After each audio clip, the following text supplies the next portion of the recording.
जी हां, लाल सागर में बारूदी बवंडर इस वक्त मचा हुआ है। विश्व युद्ध 3 का क्या लाल सागर नया केंद्र है? नमस्कार, वॉर जोन की लेटेस्ट अपडेट के साथ हाजिर है। आप देख रहे हैं TV9 भारतवर्ष। मैं हूं आपके साथ निधि वासंदानी। मेरे साथ मेरे सहयोगी रवि मिश्रा भी मौजूद है। दक्षिणी गाजा में IDF ने बड़ा ऑपरेशन चलाया है। इस वक्त की सबसे बड़ी खबर से शुरुआत करने जा रहे हैं। याह्या सिनवार को ठिकाने पर IDF ने धावा बोला है। हमास के ठिकानों पर IDF का बहुत बड़ा हमला सामने आया है। याह्या सिनवार इस वक्त इजराइल डिफेंस फोर्स का सबसे बड़ा टारगेट है। इजराइल हमास जंग के बीच एक और मोर्चा विध्वंसक होता जा रहा है, वो ये कि गाजा में तबाही के बीच लाल सागर में बारूदी बवंडर खड़ा हो गया है। और क्योंकि यमन के हूती विद्रोहियों ने हमले यहां पर तेज कर दिए हैं, तो लाल सागर इस वक्त नया टारगेट पॉइंट है। सवाल यह है कि इजराइल अब क्या करेगा। बिल्कुल, क्योंकि एक के बाद एक लगातार कई हमले हुए हैं। 21 नवंबर को इजरायली जहाज हाईजैक हुआ, 4 दिसंबर को बहामास के जहाज पर हमला हुआ, 14 दिसंबर को जर्मन जहाज पर हमला किया गया और 15 दिसंबर को लाइबेरिया के शिप पर हमला किया गया। तो इस तरह से एक के बाद एक जो हमले हुए, उससे तनाव लगातार बढ़ता जा रहा है। और यही वजह है कि बार बार ये शंका पैदा हो रही कि ये तनाव क्या तीसरे विश्व युद्ध के मुहाने तक दुनिया को लेके जाएगा। और देखिए, इस वक्त एक और बड़ी खबर आ रही है। लाल सागर में हूती विद्रोहियों का आतंक जारी है। बीते 24 घंटे में कई जहाजों पर हमले किए। लाल सागर में लाइबेरिया से आ रहे जहाज पर हमला किया गया। लाइबेरिया से इजराइल जा रहे जहाज पर यह हमला किया गया। तस्वीरें आप देखिए, तो हूती विद्रोहियों का आतंक लगातार लाल सागर में नजर आ रहा है। और यह नया मामला सामने आया। लाइबेरिया से इजराइल जा रहे जहाज पर यह अटैक किया गया। तो हूती विद्रोहियों के हमले का ये वीडियो आप देखिए, किस तरीके से शिप को सीधे टारगेट किया गया। अभी तक हमने देखा कि शिप को टारगेट किया जा रहा था, कुछ जहाजों को हाईजैक किया जा रहा था, लेकिन ये जो तस्वीर है, ये साफ नजर आ रहा है कि पूरी तरह से इस शिप को बर्बाद करने, सिंक करने, डुबो देने के लिए ये हमला किया गया है। आग और धुएं का गुबार उठता हुआ पूरा आप देख सकते हैं कि कैसे काफी ऊंचाई तक हमले के बाद ये बारूदी धुआं उठता नजर आ रहा है। और एक और बड़ी खबर, हूती ने जर्मन कंपनी के जहाज पर भी हमले किए हैं। लाल सागर में जर्मन जहाज पर मिसाइल अटैक हुआ है। अल जसरा जहाज में हमले के बाद आग लग गई। हूती ने बैलिस्टिक मिसाइल से हमले किए। यहां पर हमले में जहाज को नुकसान पहुंचा है, लेकिन कोई हताहत नहीं हुआ है। अल जसरा जहाज में हमले के बाद आग लग गई है। तस्वीरें आपको दिखा रहे हैं। पहली तस्वीरें TV9 भारतवर्ष आप तक पहुंचा रहा है। ये अटैक हूती ने किया है। हूती विद्रोहियों ने बैलिस्टिक मिसाइल से अटैक किया गया है जहाज पर। जहाज को नुकसान हुआ है, लेकिन बाकी और हताहत नहीं हुए हैं। दो तस्वीरें आप तक पहुंचा रहे हैं। सबसे पहले आप देख रहे हैं कि किस तरह समंदर के बीचों बीच ये जहाज है और वहां पर अटैक किया गया बैलिस्टिक मिसाइल से। और फिर जब पूरी तरह से जहाज जल गया तो ये आग लगती हुई दूसरी तस्वीर में दिखाई दे रही।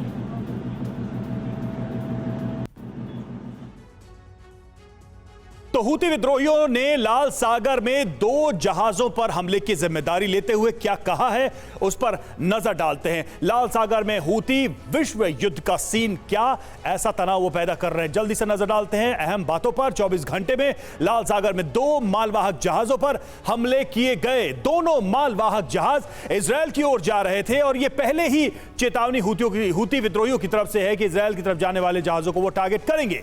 चेतावनी नहीं मानने पर दोनों जहाज पर हमले किए गए। सिर्फ इजराइल की ओर जाने वाले जहाजों पर हमले होंगे, यह पहले से ही कहा गया है हूती विद्रोहियों की तरफ से। बाकी जहाज अपने पहचान चिन्ह लगाकर चलें, यह भी चेतावनी जारी की गई है। गाजा के लिए भोजन दवाई नहीं लाने वाले जहाजों पर हमले होंगे और गाजा की मदद रोकने वाले इजरायली जहाजों पर भी हमले होते रहेंगे। तो सीधे तौर पर हूती विद्रोहियों ने एक लाइन सेट कर ली है कि इजराइल के समर्थन, इजराइल की तरफ जाने वाले या गाजा में रसद नहीं पहुंचाने वाले जहाज उसके टारगेट पे होंगे। अब सवाल यह है कि आखिर एक छोटे से विद्रोही गुट ने सुपर पावर अमेरिका की टेंशन कैसे बढ़ा दी है और हूती के हमलों से कितना बड़ा खतरा है। दरअसल इन हमलों की वजह से इजरायल और अरब देशों का सीधा रूट बंद हो गया है। हिंद महासागर से आवाजाही में चुनौती खड़ी हो गई है, तो वहीं अफ्रीका की ओर से आने वाले जहाजों पर भी संकट मंडरा रहा है। यह लाल सागर का इलाका करीब 1000 किलोमीटर लंबा है और यह पूरा रूट इस वक्त हूती विद्रोहियों की वजह से डिस्टर्ब है। तो एक तरफ इजरायल हमास हिजबुल्लाह से पहले ही जंग चल रही है, ऐसे में नए मोर्चे पर युद्ध लड़ने की स्थिति नहीं है। हूती पर हमला किया तो जंग और बढ़ेगा, यह भी तय माना जा रहा है। पूरा मिडिल ईस्ट अस्त व्यस्त हो जाएगा। लाल सागर अमेरिका के लिए भी अहम है, यह अमेरिका समझता है और अरब में वर्चस्व के लिए लाल सागर अहम है। न सिर्फ ये एक ट्रेड रूट है बल्कि स्ट्रैटेजिक तौर पर भी देखा जाए तो इसकी अहमियत अमेरिका और दूसरे पश्चिमी देशों के लिए है, वो ये समझते हैं। हमारे साथ इस वक्त स्टूडियो में हमारे खास मेहमान जुड़ चुके हैं। मेजर जनरल ब्रजेश कुमार हमारे साथ रक्षा विशेषज्ञ के तौर पर जुड़े हुए हैं। Air vice marshal OP Tiwari हमारे साथ इस वक्त जुड़े हुए हैं। ब्रजेश सर, सीधा सा सवाल है, क्या हूती विद्रोही लाल सागर में आग लगा चुके हैं? रवि, मुझे यहाँ आमंत्रित करने के लिए धन्यवाद। देखिए, लाल सागर का जो एंट्री पॉइंट है उसको स्ट्रेट ऑफ बाबल मांडेब कहते हैं। वो छोटा सा चोक पॉइंट है, करीब 20 मील का चौड़ा है और सारी शिपिंग उसके अंदर से जाती है।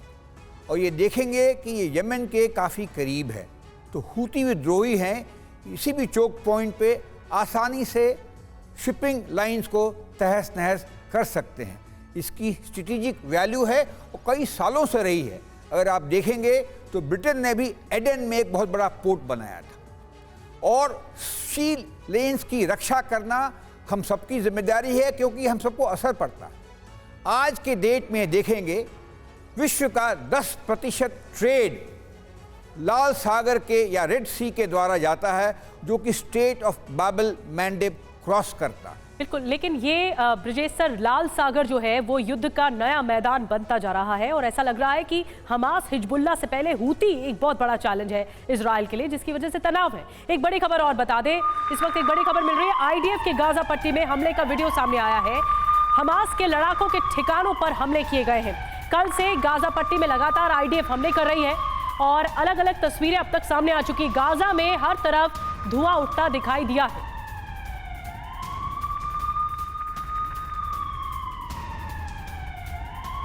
और दक्षिण गाजा में आईडीएफ हमास के बीच भीषण जंग जारी है। खान यूनिस में आईडीएफ के टैंकों पर हमास के हमले हुए हैं।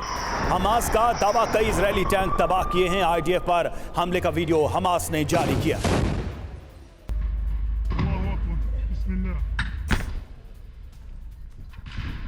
अल्लाहु अकबर वजअलना मिन बैन यदीहिम सद्दन मुक़द्दिम सद्दन फअग़शयनाहुम फहम ला युबसिरून। अल्लाहु अकबर वलिल्लाहिल हम्द।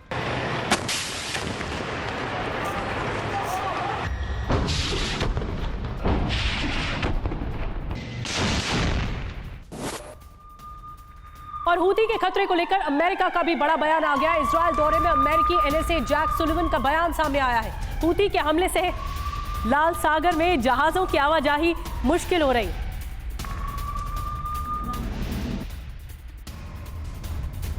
और देखिए, हूती विद्रोहियों के हमले पर चिंता जताते हुए अमेरिकी एनएसए जैक सुलिवन ने और क्या क्या कहा है और अमेरिका के पास क्या विकल्प है, उस पर जल्दी से नजर डालते हैं। तो हूती ने बढ़ाई है अमेरिका की टेंशन। एनएसए ने क्या कहा है? लाल सागर में मालवाहक जहाजों की आवाजाही को खतरा है और लगातार हमलों के बाद अब हूती विद्रोहियों से निपटने का वक्त आ गया है।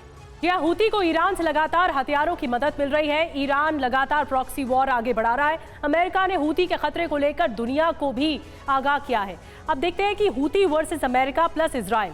अमेरिका लगातार अपने सहयोगियों के संपर्क में है। हूती पर हमले के लिए अमेरिका ने तैयारी भी शुरू कर दी है। बिल्कुल, और देखिए, अरब देशों के सहयोगियों से हूती को लेकर बातचीत चल रही है। इजरायल ने भी हूती से आर पार का ऐलान कर दिया। हूती विद्रोहियों के हमले नहीं रुके तो इजरायल खामोश नहीं रहेगा। ये सिचुएशन है और इसको लेकर लगातार एनएसए की तरफ से, अमेरिकी एनएसए की तरफ से चेतावनी भी हूती विद्रोहियों को जारी की जा रही है। बिल्कुल, ये जो डेमार्केशन है ओपी तिवारी सर, मैं आपके पास आ रही हूँ, ये एक लाइन खींचता हुआ दिख रहा है, Houthi versus Israel plus America.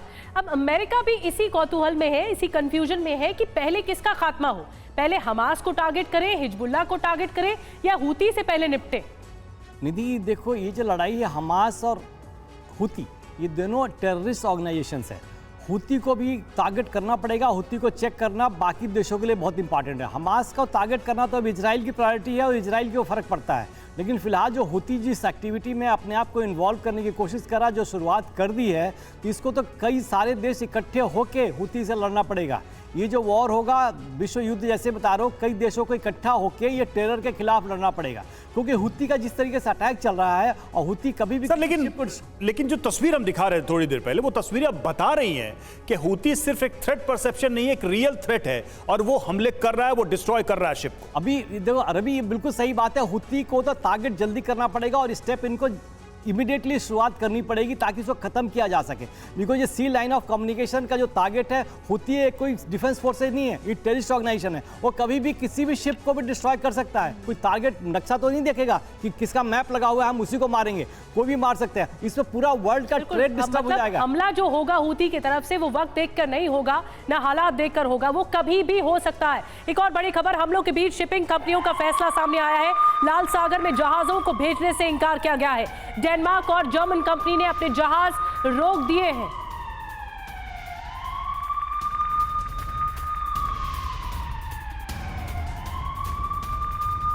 तो देखिए किस तरह से खौफ है, दहशत है शिपिंग कंपनियों के बीच। ये बड़ा फैसला लिया गया है। डेनमार्क और जर्मन कंपनी ने अपने जहाज रोके हैं और जहाज़ों को लाल सागर में नहीं भेजने का फैसला किया गया है।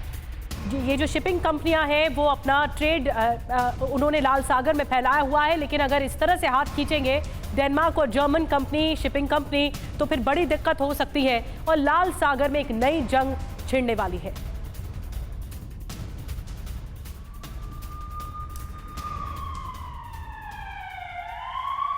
और लाल सागर में हमले के बीच यमन में बड़ा विरोध प्रदर्शन। यमन में इजरायली हमले के विरोध में प्रदर्शन हुआ है। सना में गाजा पर इजरायल के हमले का विरोध, हजारों लोगों को हूती नेताओं ने संबोधित किया। फिलिस्तीन के झंडे के साथ इजरायल विरोधी नारे लगे। और एक और बड़ी खबर, हूती लड़ाकों की ट्रेनिंग का वीडियो भी सामने आया है। हूती लड़ाकों को हथियार चलाने की ट्रेनिंग दी जा रही है। राइफल से फायरिंग करते नजर आए हूती लड़ाके।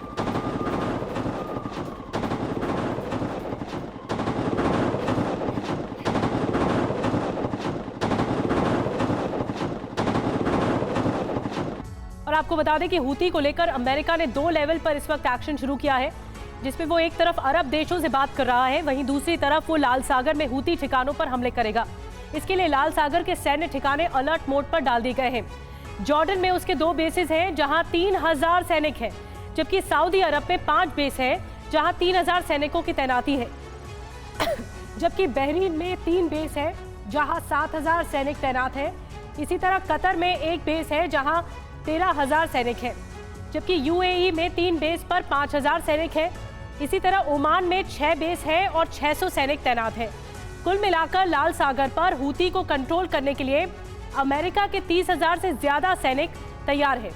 यानी अमेरिका मिडिल ईस्ट में अपना दबदबा कायम रखने के लिए किसी भी हद तक जा सकता है, चाहे उसे ईरान से भी क्यों ना टकराना पड़े। ब्रजेश जी, ये जो समीकरण इस वक्त बन रहा है, देखिए अलग अलग बेसिस हम बता रहे हैं और कितने सैनिक तैनात हैं इन बेसिस में, ये भी हम जानकारी दर्शकों को दे रहे हैं। लेकिन सबसे बड़ी चुनौती ये है कि अमेरिका अपने बेसिस को बचाने के आड़ में ये जरूर कोशिश करेगा कि इजराइल हूती पर हमले बढ़ाए। देखिए,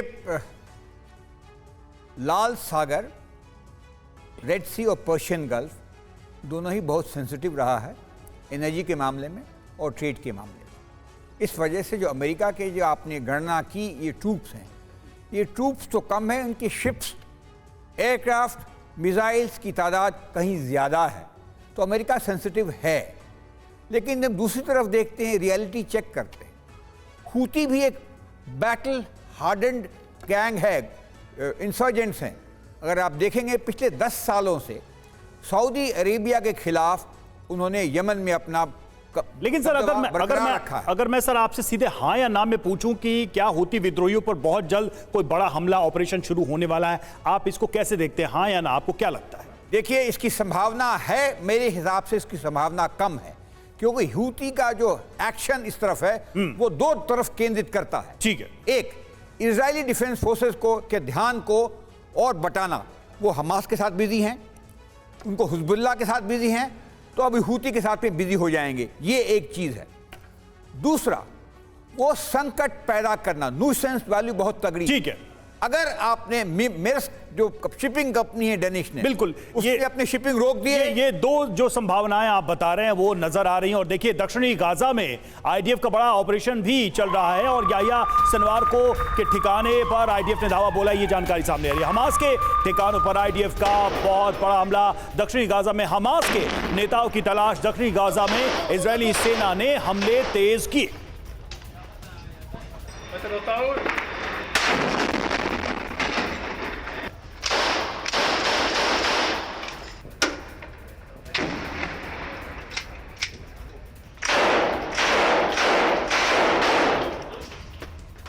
दुनिया में दो मोर्चों पर महायुद्ध के बीच अमेरिका की बड़ी तैयारी। अमेरिका का रूस के करीब सैन्य बेस विस्तार की योजना। फिनलैंड, पोलैंड, स्वीडन में यूएस नए सैन्य बेस बनाएगा।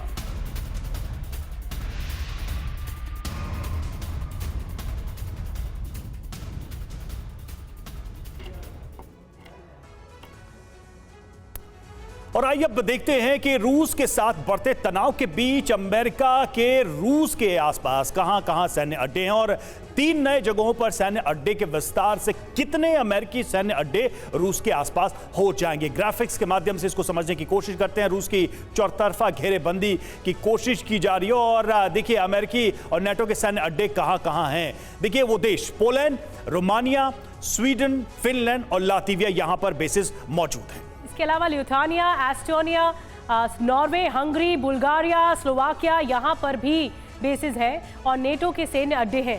तो ऐसे में जो लगातार टारगेट है वो सैन्य अड्डे हैं। रूस के आसपास अमेरिका और नेटो के 11 सैन्य अड्डे कुल मिलाकर बताए जाते हैं।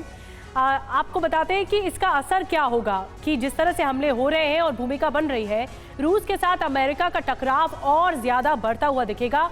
क्षेत्र में नेटो के साथ साथ रूस की सीधी जंग का खतरा भी है।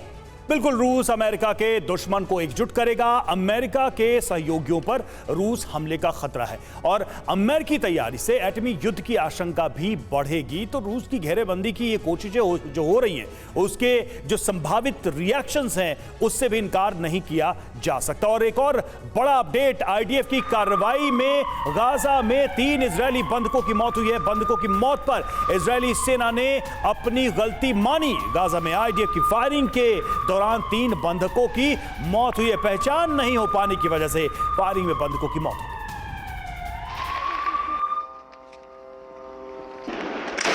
और गाजा में 3 बंधकों की आईडीएफ की फायरिंग में हुई मौत को लेकर नेतन्याहू सरकार भी सवालों के घेरे में आ चुके हैं। किस तरह से, आइए आपको बताते हैं। बिग वॉल के जरिए बड़ी डिटेल्स बताते हैं कि जो बंधक है उसको लेकर अपने जख्मों पर पट्टी बांधेंगे, इस गलती से सबक सीखेंगे। बेंजामिन नेतन्याहू का बयान, जिसमें यह आगे कहा गया कि गाजा से सभी बंधकों को वापस लाने के प्रयास जारी रखेंगे। बिल्कुल, और बंधकों के मारे जाने का गहरा दुख, शोक और इस घड़ी में मैं सिर झुकाता हूं, यह भी कहा है बेंजामिन नेतन्याहू ने। यह असहनीय त्रासदी है, पूरा इजराइल दुखी परिवारों के साथ है। जी हाँ, आईडीएफ को आत्मघाती आतंकियों का सामना करना पड़ रहा है, ये भी कहा गया। जो इजराइल की डिफेंस फोर्स है, आईडीएफ को आत्मघाती आतंकियों का सामना करना पड़ रहा है। ओपी तिवारी सर, मैं आपके पास आ रही हूँ। मैं उससे पहले आपके पास आऊँ, एक बड़ी खबर जल्दी से बता दें दर्शकों को। बंधकों के मारे जाने पर इजराइल में गुस्सा भी जरूर है, आक्रोश देखने को मिल रहा है कि बंधकों को पहले तो अपने गिरफ्त में, अपने कब्जे में रखा हमास ने और उसके बाद मार दिया। तेल अवीव में हजारों लोग देखिए कैसे सड़कों पर उतरे हैं और ये प्रोटेस्ट कर रहे हैं। नेतन्याहू सरकार के खिलाफ लोगों में गुस्सा है, आक्रोश है और इसीलिए नारेबाजी, ये प्रोटेस्ट किया जा रहा है सड़कों पर। तेल अवीव की सड़कों पर सैकड़ों की तादाद में लोग देखने को मिल रहे हैं। तो देखिए नाराजगी भी देखने को मिल रही है इस ऑपरेशन के दौरान और बंधकों के मारे जाने पर अमेरिका ने दुख जताया है। अमेरिकी राष्ट्रपति बाइडेन को घटना की जानकारी दी गई है और व्हाइट हाउस प्रवक्ता जॉन किर्बी ने घटना को दुखद बताया। इजरायल पूरे मामले की गहराई से जांच करेंगे, ये अमेरिका ने कहा है। बंधकों की सुरक्षा का ख्याल रखने का भरोसा है।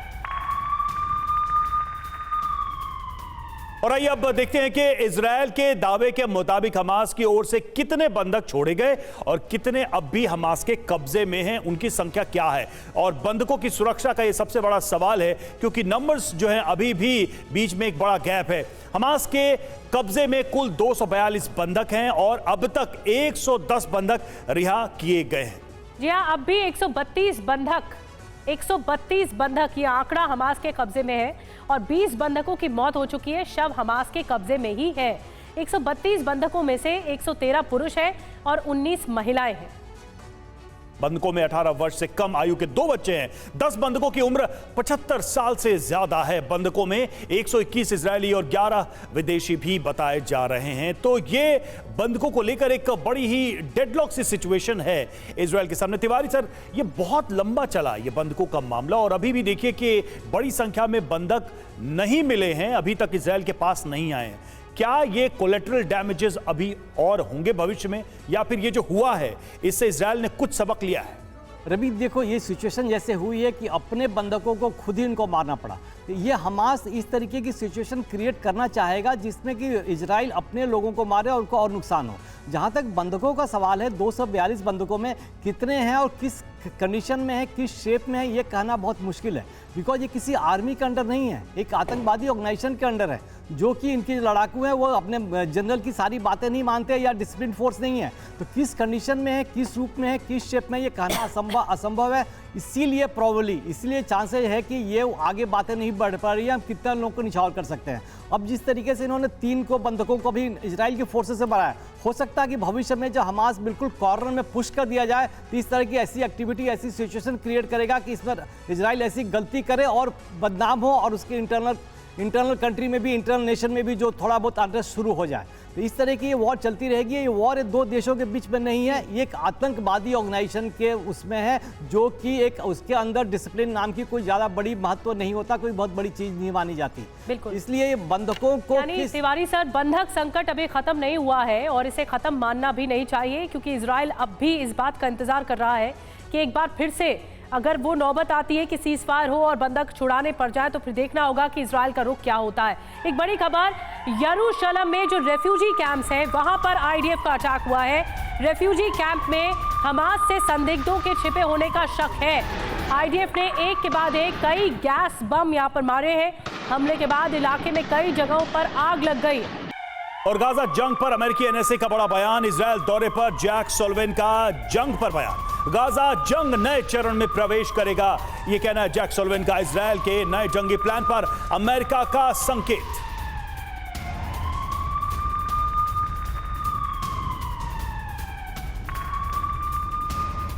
तो अमेरिका ने यह संकेत दिए हैं। नया प्लान क्या होगा, क्या आने वाले समय में ये जंग और आगे बढ़ेगी और विनाशक होगी, ये अहम सवाल है। हमारे साथ हमारे जुड़े मेहमानों का बहुत बहुत धन्यवाद।